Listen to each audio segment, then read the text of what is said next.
ஒரு 20 ரூபாய் தான் கூட நான் பச்சை எடுக்க. ஏய் போயிட, நானே கட்டிங் இல்லாம உட்காந்துக்கிறேன், என்கிட்ட வந்து. பஸ் விட்டு இறங்கிட்டேம்மா, வீட்டு தாம்மா வந்துட்டு இருக்கேன்.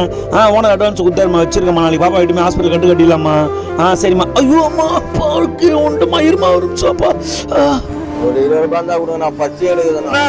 நானே என் பர்ஸை விட்டுட்டேண்ணா. நாளைக்கு என் பொண்ணு கையில ஆபரேஷன், ஓனரோட அட்வான்ஸ் வாங்க காசுண்ணா. என்கிட்ட காசு இல்லைண்ணா. நான் 20 ரூபா இருக்குதுண்ணா.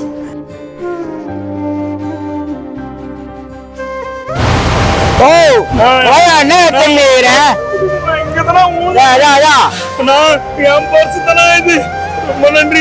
அந்த பையனுக்கு 20 ரூபா கொடுக்கும் போது ஒரு நல்ல மனுஷன் பார்த்தேன், ஹாஸ்பிட்டல்னு சொன்னேன், அதனாலதான் அந்த 10 கொடுத்தேன். கை ஒடிஞ்சிச்சு, நாளைக்கு ஹாஸ்பிட்டல் போகணும்ண்ணா. போ, நல்லா இரு போ. ரொம்ப நன்றிண்ணா. நான் தான் இருக்கிறேன், நீ நல்லா இரு. பசின்னு வரவங்களுக்கு உதவி செஞ்சுப்பாரு, நிச்சயம் கடவுள் உன்னை கைவிட மாட்டான்.